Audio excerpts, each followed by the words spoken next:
প্রিয় দেশবাসী, আসসালামু আলাইকুম। আমি আপনাদের পান্না ভাই বলছি ঢাকা থেকে। আমি আমেরিকায় ছিলাম ৩৬ বছর, বাংলাদেশে চলে এসেছি। কেন চলে এসেছি? আপনাদের সঙ্গে কাজ করার জন্য। আমি ৩৬ বছর যাবৎ আমেরিকাকে সার্ভিস দিয়েছি। আমি আমেরিকাতে বিএস, এমএস, পিএইচডি করেছি সাইবার সিকিউরিটিতে। আমি আমেরিকার একটা ইউনিভার্সিটির প্রফেসর ছিলাম।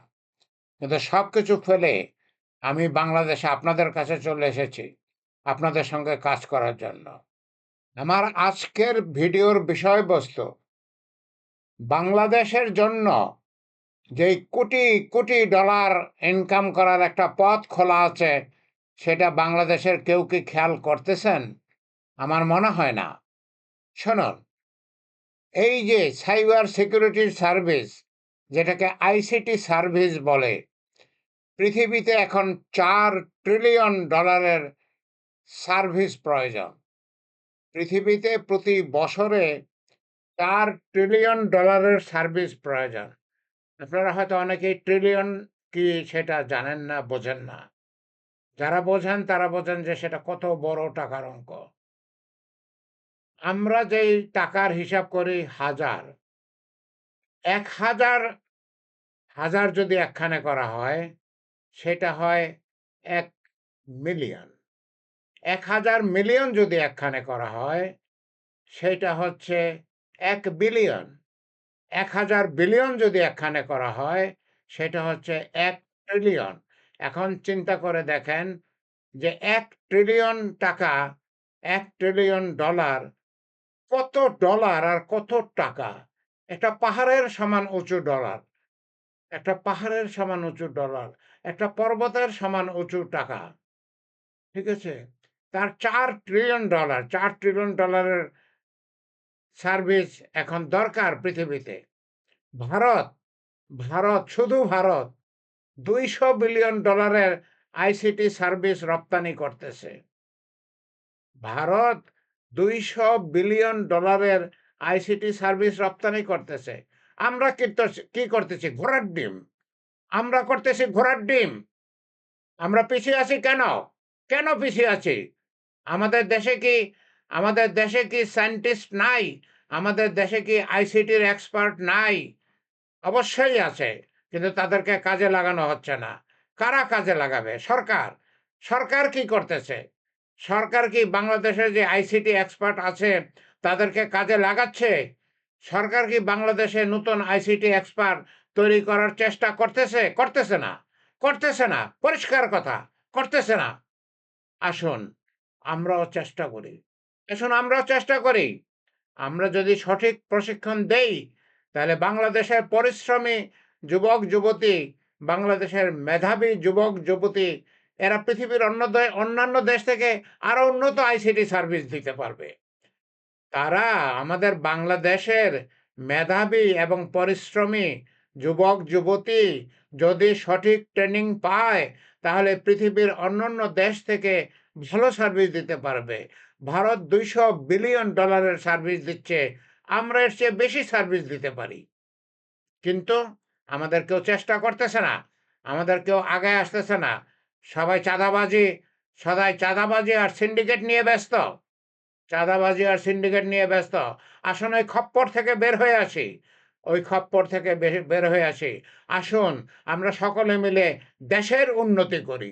আমরা সকলে মিলে দেশের উন্নতি করি। একজন তো পারবে না। শুনুন, আমি মুক্তিযোদ্ধা প্রফেসর ডক্টর ইমারত হোসেন পান্না। আমি 11 সেক্টরের একজন কম্বাটিং কমান্ডার ছিলাম। আমি কর্নেল তাহেরের সাথে যুদ্ধ করেছি। আমি বাংলাদেশের একজন বিসিএস অফিসার ছিলাম। আমি বাংলাদেশের বক্সিগঞ্জ কলেজে বায়োলজি ডিপার্টমেন্টের হেড ছিলাম। আমি ৩৬ বছর আমেরিকায় ছিলাম। অনেক আরামের জীবন, অনেক আরামের জীবন আমি আমেরিকায় কাটায়ে আসছি। কিন্তু বাংলাদেশে আমি চলে আসছি আপনাদের কাছে, আপনাদের নিয়ে কিছু কাজ করার জন্য। কিছু কাজ করার জন্য, বাংলাদেশের জন্য বৈদেশিক মুদ্রা অর্জন করার জন্য। আমাদের আমাদের বিভিন্ন দেশে যেই শ্রমিক ভাইয়েরা আছেন, তারা মাথার ঘাম পায়ে ফেলে আমাদের জন্য বৈদেশিক মুদ্রা অর্জন করতেছেন। আমি তাদেরকে স্যালিউট জানাই। আমি তাদেরকে স্যালিউট জানাই, আমি তাদেরকে সম্মান করি। কিন্তু তারা তো অল্প বেতন পান। তারা মাসে হয়তো ৳৫০,০০০ বেতন পান। তার মধ্যে তাদের কিছু খরচ হয়। আর আইসিডিতে বেতন কত জানেন? আইসিডিতে বেতন কমপক্ষে, কমপক্ষে মাসে ৳১.৫ লক্ষ। কমপক্ষে। ঠিক আছে? সত্যিকারের আইসিটি বেতন অনেক বেশি। সত্যিকারের আইসিটি বেতন অনেক বেশি, অনেক বেশি। এটা আপনাদেরকে আমি বুঝায়ে বলতে পারব না। আপনাদের আমি বুঝায়ে বলতে পারব না। কত যে বেতন আইসিটিতে সেটা অনেক বেশি।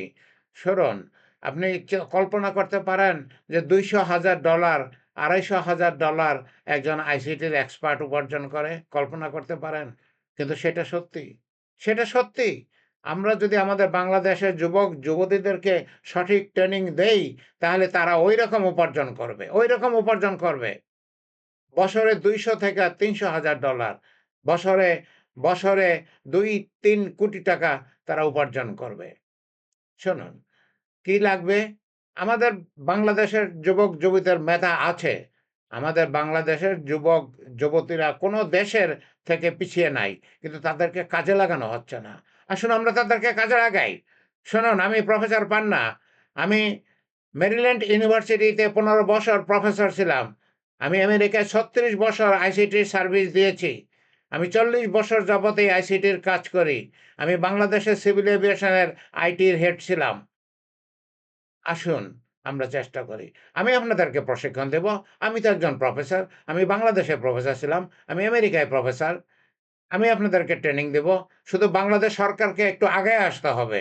ব্যবস্থা করতে হবে। আমি প্রস্তুত আছি। আমি আমেরিকা ছেড়ে বাংলাদেশে চলে এসেছি। আমি এখন ঢাকায় আছি।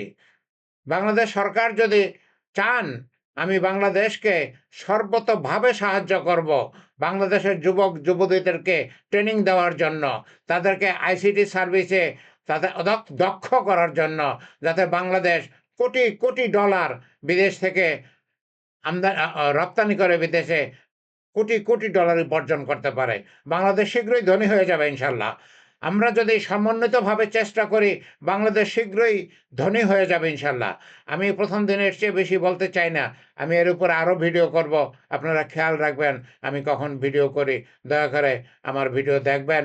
আপনাদের কাছে একটা অনুরোধ, দয়া করে আমার চ্যানেলটা সাবস্ক্রাইব করবেন। দয়া করে চ্যানেলটা শেয়ার করবেন, কানেক্টেড হবেন, ফলো করবেন। যাতে আমি যখন ভিডিও করি আপনারা সহজেই দেখেন। শুনুন প্রিয় ভাই ও বোনেরা, আমি আপনাদেরই একজন।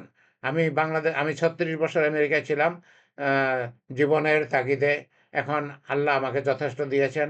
আমার আর ইনকাম করার দরকার নাই। আমি আমেরিকা থেকে বাংলাদেশে চলে এসেছি। আমার স্ত্রী এখনো আমেরিকায় আছে, ছেলে-মেয়ে আমেরিকায় আছে। তারা আসবে না। আমি চলে এসেছি আপনাদের কাছে। আমি মুক্তিযোদ্ধা পান্না।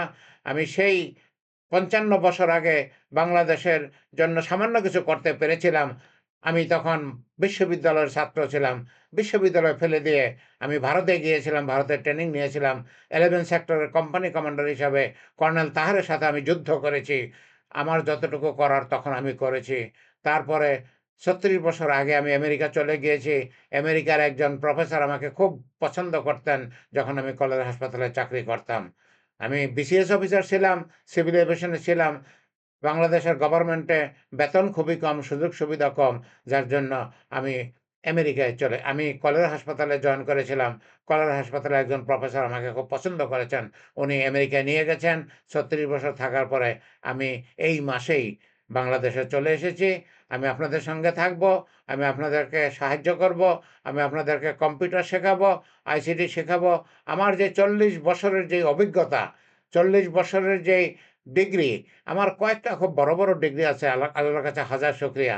আমি তো আইসিটিতে, সাইবার সিকিউরিটিতে পিএইচডি করেছি, শুধু তাই না, আমি একজন সিআইএসএসপি, আমি একজন সিজিআরসি, আমি একজন সিআইএসএম, আমি একজন আইটিএল। আমার কয়েকটা সার্টিফিকেট আছে। আরো অনেকগুলো সার্টিফিকেট আছে, যেই ৩ টা সার্টিফিকেট বেশি ইম্পোর্টেন্ট। সিআইএসএসপি, সিআরজিসি, সিজিআরসি এবং সিআইএসএম, ৩ টার কথা বললাম। তো যাই হোক, শুনুন ভাই ও বোনেরা, আমি আপনাদের সঙ্গে কাজ করব। আপনাদেরকে ট্রেনিং দিব। আপনারা রেডি হন। আমি রেডি আছি। আমি আপনাদের কাছে চলে এসেছি। আমি এখানেই শেষ করব। আল্লাহ আমাদের সহায় হন। আল্লাহ যদি সহায় হন তাহলে তো এগুলো সম্ভব। তা নাহলে সম্ভব না। আল্লাহ আমাদের সহায় হন। আমিন, আমিন।